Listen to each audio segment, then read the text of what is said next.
5. Esse texto aqui, ele é a continuação do chamado de Moisés e do Arão. E todos esses textos, eles têm tudo a ver com a nossa vida, eles têm tudo a ver com o chamado de um cristão. Sendo ele líder como presbítero, diácono ou pastoral, ou ele sendo o sacerdote da casa, ou ele sendo o sacerdote da sua casa, da sua vida todos os dias. Esse texto tem tudo a ver com nós.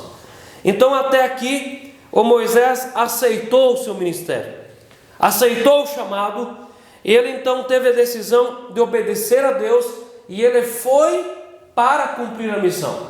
Ele foi para fazer o que Deus mandou ele fazer.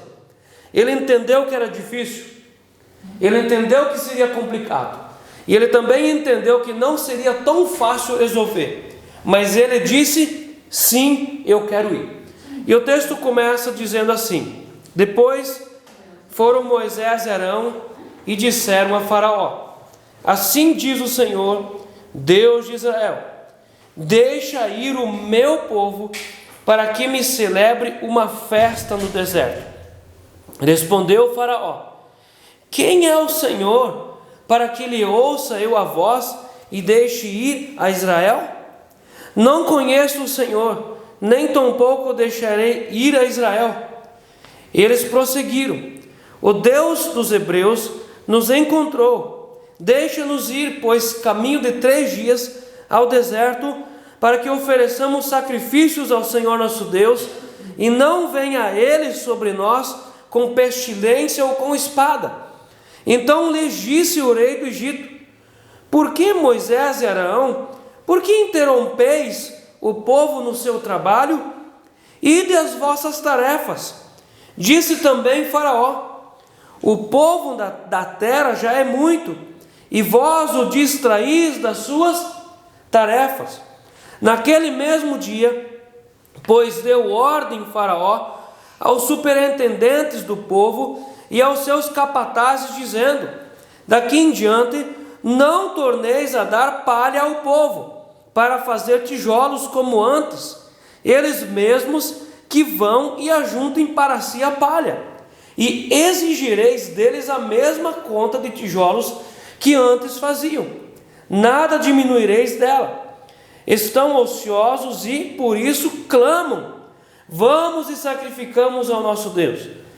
Agrave-se o serviço sobre esses homens, para que neles se apliquem e não deem ouvidos às palavras mentirosas. Então saíram os superintendentes do povo e seus capatazes e falaram ao povo: assim diz Faraó: não vos darei palha, ide vós mesmos e ajuntai palha onde a puderdes achar, porque nada se diminuirá do vosso trabalho. Então o povo se espalhou por toda a terra do Egito a juntar estolho em lugar de palha. Os superintendentes os apertavam, dizendo: acabai a vossa obra, a tarefa do dia, como quando havia palha. E foram açoitados os capatazes dos filhos de Israel, que os superintendentes de Faraó tinham posto sobre eles. E os superintendentes lhes diziam: por que não acabastes nem ontem nem hoje a vossa tarefa, fazendo tijolos como antes? Então foram os capatazes dos filhos de Israel, clamaram a Faraó, dizendo: por que tratas assim os teus servos? Palha não se dá aos teus servos, e nos dizem: fazei tijolos. Eis que teus servos são açoitados, porém o teu próprio povo é que tem culpa. Mas ele respondeu: estais ociosos, por isso dizeis: vamos e sacrificamos ao Senhor. E depois agora e trabalhai, palha porém não se vos dará, contudo dareis a mesma quantidade de tijolos. Então os capatazes dos filhos de Israel se viram em aperto, porquanto se lhes dizia: nada diminuireis dos vossos tijolos, da vossa tarefa diária.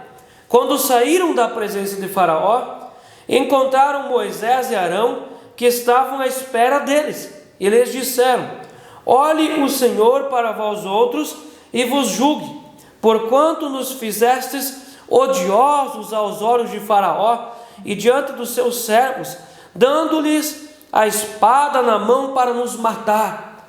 Então Moisés, tornando-se ao Senhor, disse: ó Senhor, por que afligiste este povo? Por que me enviaste? Pois desde que me apresentei a Faraó para falar-lhe em teu nome, ele tem maltratado este povo, e tu de nenhuma sorte livraste o teu povo. Amém. Deus deixou muito claro para Moisés que Faraó não ouviria a palavra. No capítulo 4, no verso 21, no final do verso 21, mas eu lhe endurecerei o coração para que não deixe ir o povo. Deus deu a palavra para Moisés: vai até Faraó e diga isso e isso para o Faraó, mas eu vou endurecer o coração do rei, e ele não vai ouvir você, não vai ter resultado, mas você vai me obedecer. Mas ao mesmo tempo Deus também deu garantia, porque Deus deu palavra de vitória para Moisés. Em Êxodo 4, no verso 23, tem aqui uma garantia de vitória. Digo-te, pois, deixa ir o meu filho para que me sirva, mas se recusares deixá-lo ir, eis que eu matarei o teu filho, o teu primogênito. Deus dá garantia de vitória para Moisés, mas Deus deixou bem claro que não seria fácil. Então no verso 31 do capítulo 4, quando Moisés e Arão falaram ao povo toda aquela palavra, como eles reagiram? Eles creram. Era aquele entusiasmo: nós vamos sair do Egito, vamos sair da escravidão, aquele entusiasmo, e o povo diante da promessa exultava de entusiasmo. E esse texto mostra esse entusiasmo, o entusiasmo de vamos sair. Esse texto é uma representação honesta de como funciona o mundo espiritual. Existe um mundo espiritual sobre nós, que o Antigo Testamento deixa muito claro, que Jesus deixa muito claro que Satanás, os demônios, as hostes e potestades demoníacas existem, elas trabalham. Existe um mundo espiritual que nós precisamos entender. E não há uma vírgula de bondade em Satanás. Não há uma vírgula de bondade, de misericórdia no diabo. Satanás não é amigo do povo de Deus. Inclusive o texto bíblico diz que quem se constitui amigo do mundo, ao mesmo tempo se constitui inimigo de Deus, porque Satanás não é amigo do povo de Deus. E a escravidão é a forma que Satanás lida com o ser humano sem Cristo. O diabo coloca as pessoas debaixo da escravidão. Satanás escraviza as pessoas e tira a liberdade. A escravidão das drogas é uma escravidão.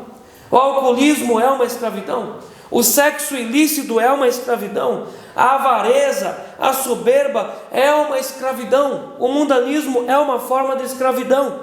A escravidão de usos e costumes que algumas denominações impõem sobre o seu povo é uma forma de escravidão. A pessoa às vezes já estava na escravidão, no mundanismo, e ela, cansada daquilo, busca então uma igreja para se libertar dessa escravidão, para sair desse peso, e ela entra numa outra escravidão, a escravidão do cabelo, da roupa, da vestimenta, não isso, não isso, não isso, naquilo. Algumas denominações colocam o povo também debaixo de uma escravidão. Escravidão vem de Satanás. E uma pessoa pode ser inclusive evangélica, frequentar cultos cristãos e continuar escrava de Satanás. A pessoa pode ter o seu lugar no culto, participar em todos os cultos e continuar sendo escrava de Satanás.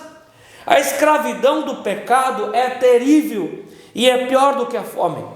A escravidão é pior do que a fome. A escravidão é pior do que a pobreza. E a escravidão é pior do que uma doença. A escravidão causa sofrimento aqui e ela também causa condenação eterna. E estar debaixo das mãos de Satanás não é fácil. Faraó aqui significa Satanás. O povo hebreu significa o povo de Deus. E eles estavam debaixo do sofrimento da escravidão. O verso 1 começa aqui mostrando que o Moisés foi em direção à sua missão. Ele entendeu o que ele precisava fazer. Depois foram Moisés e Arão e disseram a Faraó: assim diz o Senhor de Israel: deixa ir o meu povo, para que me celebre uma festa no deserto. Uma coisa que nós precisamos entender no começo desse texto, que a primeira palavra de Deus em direção ao povo hebreu não era: saiam da terra do Egito e caminhem direto para Canaã. A primeira palavra não foi isso, porque nós, na nossa memória, nós criamos uma imagem apenas de que o povo era para ser tirado do Egito e ir marchando para Canaã. Amém? Não é assim? Mas a primeira mensagem que vem para os líderes hebreus no Egito é: saiam da terra e vão ao deserto celebrar um culto para Deus. Deus primeiramente queria levar eles para uma celebração de um culto. No final do verso 1, para que me celebre uma festa no deserto. E essa festa é um culto. A Bíblia também chama o culto ao Senhor de um momento de festa. E o culto ao Senhor é um ato de liberdade, porque na presença do Espírito Santo há liberdade de espírito. E Deus queria que o povo sentisse o gosto da liberdade. Há 4 séculos eles estavam debaixo da escravidão. De geração em geração eles vinham, eles se criavam e eles eram colocados automaticamente nesse sistema de serem escravos. Esses filhos que nasceram no Egito, eles nem sabiam o que era liberdade. E uma pessoa que é criada dentro da escravidão, ela nem sabe que existe liberdade. Às vezes uma pessoa está de geração em geração debaixo de maldição hereditária e na cabeça dela nem existe liberdade para aquele pecado. Ela está tão acostumada com aquela escravidão que ela acha que aquilo é o normal da vida. E a libertação precisa começar de cima para baixo, de dentro para fora, do espiritual para o braçal. Então a primeira coisa que Deus convida o povo para fazer é: vão ao deserto e façam um culto para mim, celebrem uma festa, façam sacrifícios, eu vou me manifestar para vocês, porque a mudança precisa vir da mente, do coração, do espiritual para a vida braçal. Deus queria que eles sentissem um pouco a liberdade. E Moisés se mostra ousado aqui. Ele é ousado. A maior autoridade do mundo da época, que ninguém ousava enfrentar, era Faraó. Todos os povos o admiravam e o respeitavam como um Deus. E Moisés vai com essa proposta ousada: deixa ir o meu povo para celebrar um culto no deserto. Verso 2: respondeu o Faraó: quem é o Senhor, para que lhe ouça eu a voz e deixe ir a Israel? Faraó também é ousado. Ele também diz: quem é Deus? Vocês têm um Deus? É mesmo, vocês têm um Deus? Vocês não são um povo escravo? Vocês dependem do pão do Egito, vocês dependem da minha água, vocês que são escravos, vocês têm um Deus? Quem é esse Deus? Eu não conheço. Faraó também é ousado, mas é uma ousadia inconsequente, porque ele não conhecia Deus, e é uma coragem fundamentada no orgulho. O que o Faraó está dizendo? Eu não conheço outro Deus além de mim mesmo. Eu sou um Deus. Eu mando aqui, eu desmando, eu digo quem vai morrer, eu digo quem vai viver, eu mando matar as crianças, eu mando dar mais trabalho. Eu não conheço ninguém outro Deus a não ser eu. O pastor Matthew Henry, no seu comentário bíblico sobre Êxodo, ele diz assim: os homens orgulhosos se julgam bons demais para curvar-se até mesmo ao próprio Deus e não se deixam controlar. Então, uma das coisas que controlava o Faraó era o orgulho, a superaltivez. E Faraó não tem nenhuma veneração por Deus, nenhuma. Ele não reconhece o Deus dos céus, e nem faz ideia que o Deus dos céus existe. No final do 2, não conheço o Senhor, nem tampouco deixarei ir a Israel. Então aqui está comprovado que Faraó não tem nenhuma veneração por Deus, mas a missão do Moisés e do Arão continuam, eles estão diante do Moisés. Verso 3, eles prosseguiram: o Deus dos hebreus nos encontrou, deixa-nos ir, pois caminho de 3 dias ao deserto, para que ofereçamos sacrifícios ao Senhor nosso Deus, e não venha ele sobre nós com pestilência ou com espada. Agora Moisés e Arão verificam se Faraó tem alguma compaixão pelos hebreus. Veneração pelo Deus do céu, eles não têm. Agora então vamos apelar e vamos ver se Faraó tem alguma compaixão pela vida humana. Será que ele tem um coração compassivo com o povo?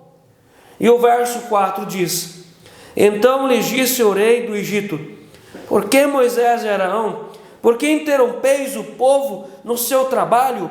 Ide às vossas tarefas. Ainda buscando um pouco de informação no verso 3, o Moisés diz: caminho de 3 dias ao deserto.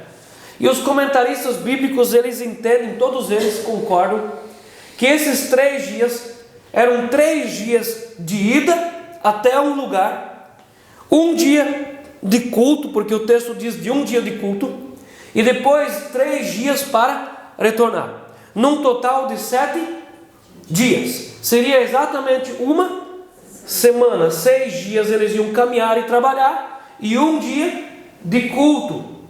O verso 5, disse também Faraó: o povo da terra já é muito, e vós o distraís das suas tarefas. Faraó entendeu como preguiça e afronta ficar uma semana sem trabalhar.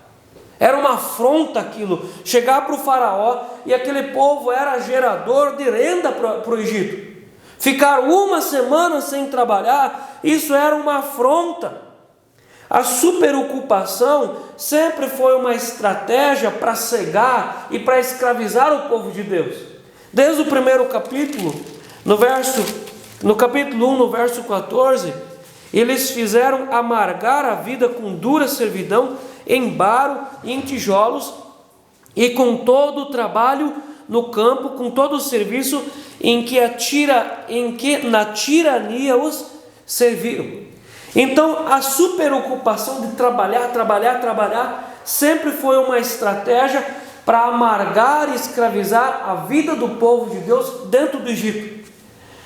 O comentarista bíblico diz assim: a perversidade de Satanás frequentemente descreveu o serviço da adoração a Deus como ocupação adequada para aqueles que nada têm a fazer, e uma ocupação apenas para preguiçosos.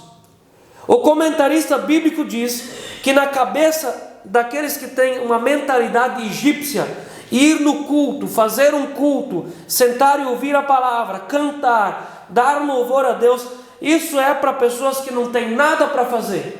Então os preguiçosos que não têm nada para fazer, eles vão no culto, na igreja, servir a Deus. Essa era a ideia do Faraó. Eles não têm nada para fazer, eles estão preguiçosos e desocupados. Por isso que eles estão tendo pensamento de ir no deserto fazer um culto para Deus. Isso é preguiça. Foi esse o entendimento do Faraó. Continuando no verso 5, disse também Faraó: o povo da terra já é muito, e vós o distraís das suas tarefas. O que o Faraó estava dizendo? Servir a Deus é perca de tempo, e no culto é perca de tempo. Trabalhar é mais importante do que ir no culto. Vocês vão trabalhar. E Faraó se entendia oficialmente como Deus e se via como o dono dos hebreus. Eu sou o dono dos hebreus. Como vocês vêm e vocês têm uma proposta de tirar algo que me pertence para fazer culto, eu sou o dono deles. Na espiritualidade egípcia, A vida se resume a trabalhar, comer, trabalhar, comer, comer, trabalhar. Essa é a mentalidade egípcia. E Faraó é o Deus do trabalho, e ele se sente adorado quando o povo lhe sacrifica a vida trabalhando. Então, já tem tanta gente na terra para comer, e vocês ainda estão pensando em ir fazer culto? Mas nem pensar. Verso 6. Naquele mesmo dia, pois deu ordem Faraó aos superintendentes do povo e aos seus capatazes, dizendo: daqui em diante não tornareis a dar palha ao povo, para fazer tijolos como antes, eles mesmos que vão e ajuntem para si palha. Essa palha não era exclusivamente para queimar tijolos, mas essa palha ela era misturada com a argila, e os egípcios pisavam a palha para ela misturada com a argila dava mais consistência para fazer tijolos. Era essa a prática. Então os egípcios forneciam argila e forneciam palha, mas daquele dia para frente não lhes seria mais fornecido palha. Vocês estão pensando em fazer culto para Deus? Estão ociosos? Então nós vamos dar uma ocupação para vocês. Vão também procurar palha. 8. Exigireis deles a mesma conta de tijolos que antes faziam, nada diminuireis dela. Estão ociosos, desocupados, e por isso clamam: vamos e sacrificamos ao Senhor nosso Deus. Faraó planeja uma retaliação ao pedido de Moisés e Arão. Satanás é representado por Faraó. Nem um evangelista, nem um missionário que mexe com as posses de Satanás vai mexer com Satanás e vai ficar tudo tranquilo. Quando vem em alguma cidade um pastor, num bairro, e começa a pregar o evangelho, e famílias são ganhas para Jesus, Satanás vai se enfurecer. Satanás não é assim, que ele larga tudo e se dá por vencido. Então tá bom, Satanás vai ficar furioso, e Satanás prepara aqui uma retaliação. E como que é a retaliação de Satanás para cima dos obreiros de Deus? Mais pressão e mais opressão. Satanás trabalha assim. Verso 9: agrave seu serviço sobre esses homens, para que neles se apliquem e não deem ouvidos às palavras mentirosas. Olha a estratégia de Faraó: vamos aumentar os trabalhos, vamos colocar os hebreus contra Moisés e Arão. Moisés e Arão são os portadores da palavra, e por meio de Moisés e Arão, Deus vai tirar o povo da escravidão. Qual é a estratégia do Faraó? Vamos trabalhar na cabeça, mexer o psicológico dos hebreus, para que eles entendam que Moisés e Arão são inimigos deles. Vamos colocar eles contra os hebreus. A ideia era fazer os hebreus acreditarem que Moisés e Arão estão piorando a vida do povo. Vamos fazer as pessoas acreditar que depois que chegou o pastor que começou a ensinar a Bíblia, as coisas pioraram. Pois que quando numa igreja chega um pastor que prega o evangelho, Satanás vai alvoroçar tudo, e as pessoas vão começar de definir algo e vão entender assim: olha, depois que começou a pregar o evangelho, tudo piorou, mas é necessário primeiro piorar para depois melhorar. A ideia é fazer eles pensar assim: vamos fazer os hebreus crer que o projeto de servir a Deus e ser livre é um projeto mentiroso. Olha no final do verso 9: e não deem ouvidos às palavras mentirosas. Satanás sempre vai dizer para a pessoa: o evangelho não é verdadeiro, a Bíblia não é verdadeira, a Bíblia não é a palavra de Deus, a igreja só serve para enganar você, o pastor está enganando você, você está tantos anos na igreja e você está sendo enganado. A ideia de Satanás é sempre fazer as pessoas olharem para as coisas de Deus e pensarem que Deus está mentindo para elas. Verso 10: então saíram os superintendentes do povo e seus capatazes e falaram ao povo: assim diz Faraó, não vos darei palha. Então pessoas enviadas já estão espalhando a história que não vai ter palha. 11. E de vós mesmos e ajuntei palha onde a puderdes achar, porque nada se diminuirá do vosso trabalho. Então o povo se espalhou por toda a terra do Egito a juntar estolho em lugar de palha. Os superintendentes os apertavam, dizendo: acabai a vossa obra, a tarefa do dia, como quando havia palha. E foram açoitados os capatazes dos filhos de Israel.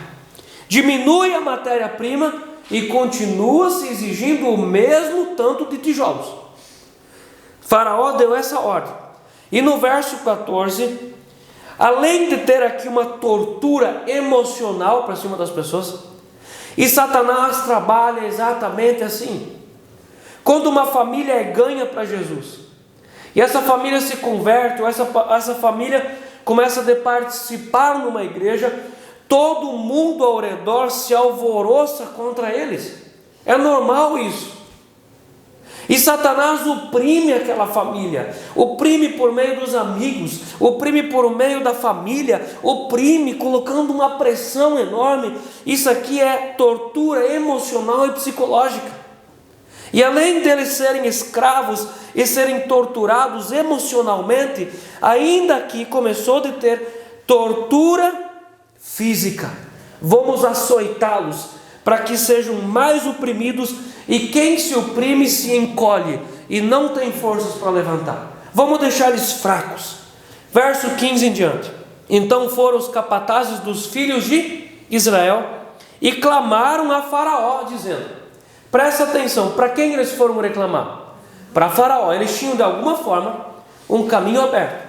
E você lembra que Faraó era tido como um deus? Eles foram reclamar para Faraó, e o que eles disseram? Dizendo: por que tratas assim os teus servos? 16. Palha não se dá aos teus servos, e nos dizem: fazeis tijolos. Eis que teus servos são açoitados, porém o teu próprio povo é que tem culpa. Esses capatazes hebreus, eles não sabiam ainda da história do Moisés e do Arão. Na cabeça deles, quem fornecia palha e argila eram os egípcios. Então parou-se de fornecer palha, e eles foram a Faraó e eles disseram: olha, nós estamos produzindo menos, mas por causa do teu povo. No final do verso 16, porém o teu próprio povo é que tem a culpa. Então Faraó vai explicar, mas ele respondeu: estais ociosos, desocupados, estais ociosos, por isso dizeis: vamos e sacrifiquemos ao Senhor. Tem 3 apelos aqui nesse texto. O primeiro apelo é dos oficiais dos filhos de Israel em direção a Faraó. É um apelo: tem misericórdia da gente, está pesado, não tem como a gente viver dessa forma, debaixo dessa pressão. O segundo apelo está lá no verso 20. Quando saíram da presença de Faraó, encontraram Moisés e Arão, que estavam à espera deles. Então o segundo apelo é dos capatazes hebreus em direção a Moisés e Arão. Primeiro é o governo egípcio. Segundo é um apelo a homens: tem misericórdia da gente, desse jeito não dá para viver. E o terceiro apelo que nós temos nesse texto é no verso 22, quando Moisés apela para Deus: tem misericórdia da gente. É o terceiro apelo. No verso 21, e lhes disseram: olhe o Senhor para vós outros e vos julgue, porquanto nos fizestes odiosos aos olhos de Faraó e diante dos seus servos, dando-lhes a espada na mão para nos matar. Olha só a interpretação dos oficiais hebreus. O que eles interpretaram? Que depois que o Arão e o Moisés chegaram, a vida se tornou mais difícil. E há um preço a ser pago para sair da escravidão. Nós não podemos ser ingênuos e pensar que sair da idolatria é fácil. Sair de debaixo da escravidão de um pecado é fácil, porque não é fácil. Não é fácil sair das mãos de Satanás. Satanás não larga as pessoas tranquilamente, então vai para Jesus. Há uma pressão, e é preciso primeiro piorar para depois melhorar. A nossa vida no cristianismo é assim. Nós não caímos em Cristo e já estavam mar de rosas e maravilha. Quando nós saímos do pecado e nós entendemos o Evangelho, os primeiros passos na presença de Jesus não foram fáceis por causa da pressão de Satanás. É necessário primeiro piorar para depois melhorar. Olha que interessante. Martinho Lutero se tornou fugitivo para depois se tornar conhecido. Quando ele pregou as 95 teses lá na faculdade de Wittenberg, ele teve que fugir. Depois ele se tornou conhecido. Primeiro foi necessário piorar para depois melhorar. Olha só, alguém que não aguentou isso. A mulher de Ló olhou para trás e se tornou a estátua de sal. Quando era a hora de piorar, ela olhou para trás. Ela não conseguiu entender que piorar depois vai levar a melhorar. Quando nós olhamos a história de Paulo e Silas, chegando na cidade de Éfeso, uma cidade de muita idolatria, e as pessoas vinham de todos os cantos para adorar a deusa Diana, e quando as pessoas voltavam para suas casas, era normal que as pessoas compravam nichos, eram santinhos de imagem de Diana, e aquilo gerava uma renda muito grande para a cidade. Quando as pessoas vinham, gastavam dinheiro ali e compravam as imagens. E quando Paulo e Silas chegam à cidade, pregam o Evangelho, há uma diminuição da compra da idolatria. Logo o dinheiro da cidade diminui. Tem um homem chamado ali de Demétrio, que ele era o presidente do sindicato dos ouríveis que fabricavam os ídolos. Ele fez a interpretação disso e disse: depois que Paulo e Silas vieram pregar essa palavra desse Jesus, ficou pior para a gente. Vamos expulsar eles da cidade. Então o problema para o Demétrio não era o pecado da idolatria. O problema para o Demétrio era a pregação do Evangelho. E ele não aceitou o Evangelho. Ele não aceitou piorar para depois melhorar. E a nossa vida em Cristo, primeiro nós precisamos piorar para depois melhorar. Primeiro vem aquela pressão. Primeiro vem aquela dor de santificar, de tirar o pecado. E depois que nós somos santificados, aí na consagração fica bom. Primeiro é necessário piorar para depois melhorar. Primeiro o povo estava entusiasmado, estava ou não? Vamos sair do Egito e nós vamos ser livres. Aquele entusiasmo. E no primeiro impacto eles... Não. É muito difícil.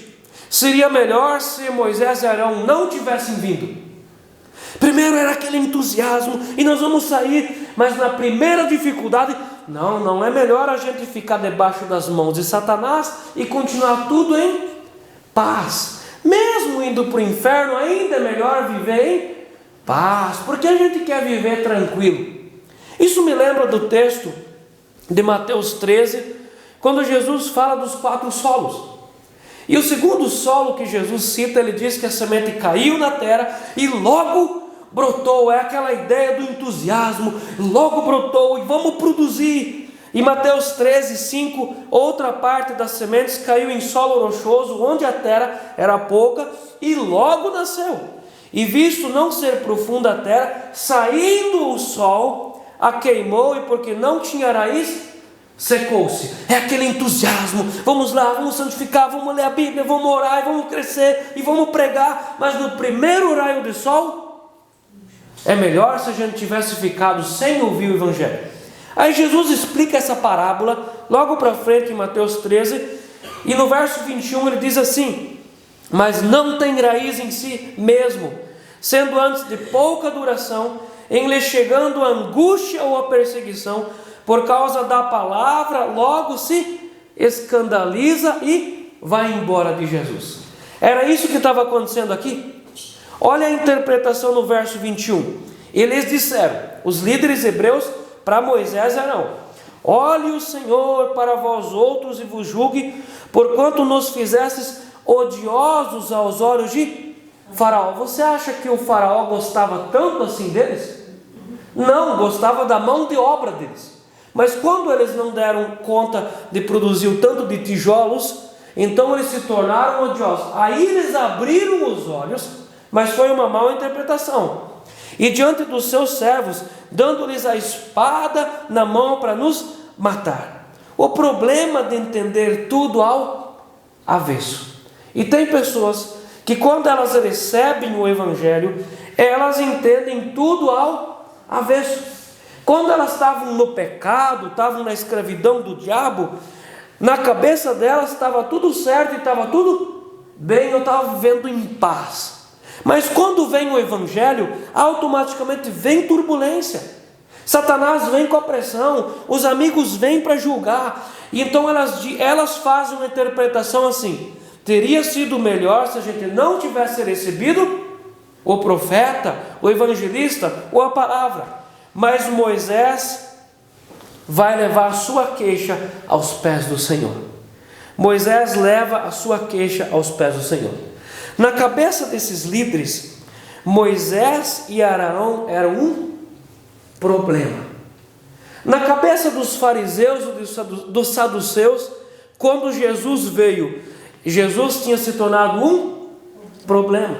Na cabeça da religião dos fariseus e dos saduceus, o João Batista tinha se tornado um problema. Mas na vida de milhares de pessoas, o João Batista tinha se tornado o caminho para Deus.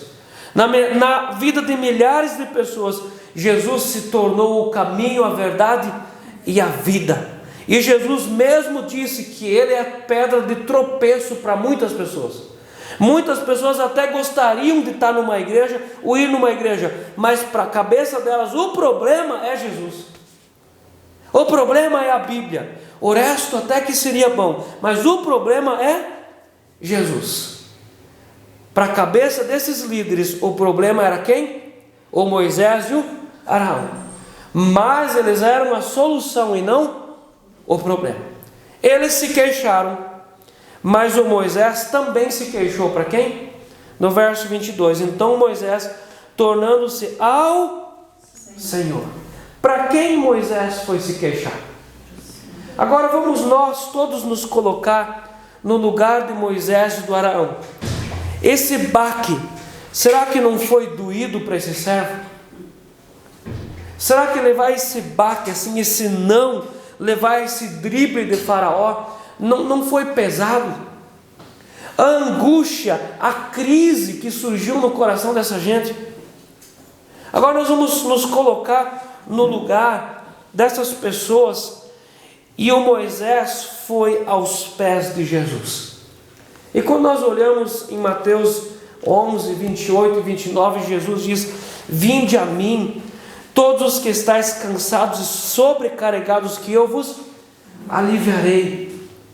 Tomai sobre vós o meu jugo. O que o Moisés tinha colocado sobre ele não era o jugo dele, mas era o jugo de Deus. O que Moisés e Arão tinham colocado sobre eles não era a carga deles, mas era a carga de Deus. E Jesus convida: tomai sobre vós o meu jugo e aprendei de mim, porque sou manso e humilde de coração, e achareis descanso para a vossa alma. Aonde nós vamos colocar as nossas queixas nos dias que o nosso ministério se torna difícil? Porque tem dias que o nosso ministério se torna duro como a pedra. Tem tempos que o ministério pastoral é luta contra Satanás, é luta, angústia, luta por dentro, luta por fora. Tem períodos que a nossa vida em Cristo é difícil. E a nossa missão às vezes parece que nós vamos escorregar. E às vezes nós temos o gosto do peso dentro da nossa boca, e às vezes a nossa cabeça pensa: mas eu tenho esse jugo sobre mim, ele nem é meu, ele é de quem? É de Cristo.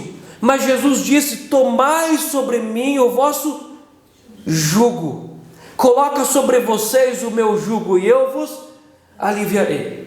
E quando eu olho para essa crise, essa dificuldade de ministério do Moisés e do Arão, logo no começo do ministério, esse embate tão difícil para eles, eu me lembro da vida de Elias. Deus fala para Elias: vai para Acabe e Jezabel. E Acabe e Jezabel eram os piores reis que Israel já teve. Eles eram matadores de profetas, e eles matavam os profetas de Deus. E Deus fala para Elias, no começo do ministério: vai até Acabe e Jezabel e proclama contra eles e diz que não vai chover. E o Elias foi e enfrentou Acabe e Jezabel. O Elias reuniu os líderes de Israel. Ele desafiou os 450 profetas de Baal, fez descer fogo do céu. Ele orou para que chovesse. E aquilo foi tão pesado para ele, que depois daquela missão dele, ele se enfurnou numa caverna e pediu para Deus que ele queria morrer. E o texto em 1 Reis 19, versos 7 e 8 diz que Deus mandou um anjo para Elias, e o anjo deu pão e deu água para Elias. E muitas vezes nós precisamos que o anjo do Senhor venha e nos dê pão e água para a gente continuar a nossa caminhada. O pão do céu. E aquele pãozinho que o Elias comeu, a Bíblia diz que ele andou 40 dias e 40 noites e não sentiu fome, não sentiu sede, porque Deus o alimentou.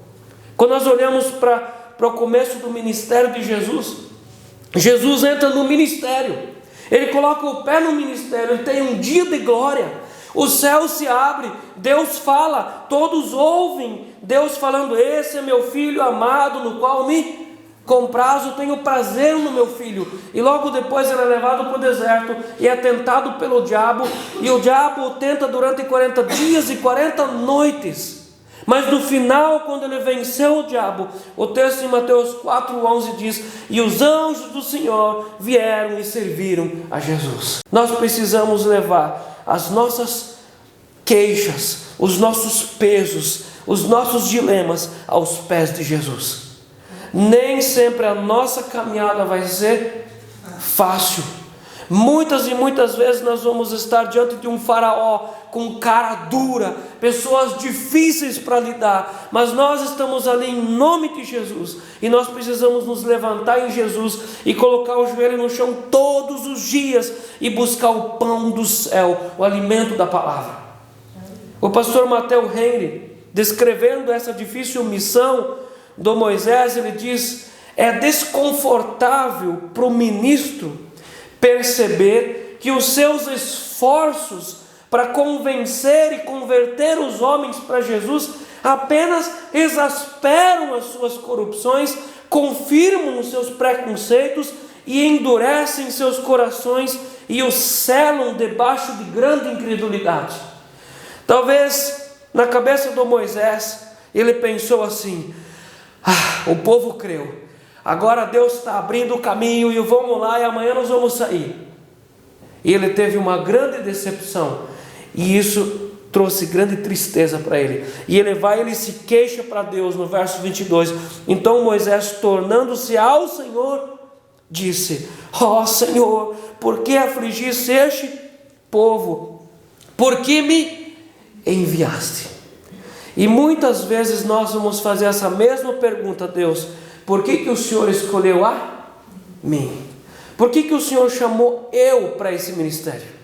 Por que o Senhor colocou eu nesse lugar? E Deus não responde, não dá uma resposta para Moisés. Nenhuma resposta. Porque Deus não comete erros. Meus irmãos, para a gente terminar, o servo do Senhor, a serva do Senhor precisa buscar descanso aos pés do Senhor Jesus. Você precisa buscar descanso e conforto aos pés de Jesus. Se for para a gente fugir, nós vamos fugir para uma direção, para a direção do Senhor. Porque aos pés do Senhor nós vamos encontrar o pão do céu, a água da vida, e o renovo do outro dia se levantar e continuar a nossa missão. Amém. Amém. Papai querido, em nome de Jesus, eu tenho certeza, Pai, que o Senhor tem ministrado sobre nós nessa noite. Eu quero colocar diante do Senhor, Pai, todas as nossas cargas. E eu sei, Pai, que nesse lugar, nessa casa de oração, nessa igreja, muitos aqui têm assumido a sua missão, têm entrado no ministério para defender a tua causa, para levar o teu nome para muitas pessoas. E muitas vezes nós temos recebido nãos das pessoas. E muitas vezes tem sido tão duro o nosso ministério. Mas nós queremos colocar os teus pés, Senhor, o nosso ministério. E nós queremos tomar sobre nós o teu jugo. Nós queremos que o Senhor alivie a nossa carga, Senhor, para a gente continuar andando na tua presença e fazendo aquilo que o Senhor mandou fazer. Senhor Deus, quantas vezes, Senhor, nós temos olhado para o nosso ministério como igreja e o caminho estreito tem nos parecido tão difícil, e nós colocamos isso aos teus pés, Senhor. Nos anime, Senhor. Anima, Senhor Deus, a tua obra. Renova, Senhor Deus, a tua missão sobre nós. Em nome de Jesus. Amém. Amém. Amém. Amém.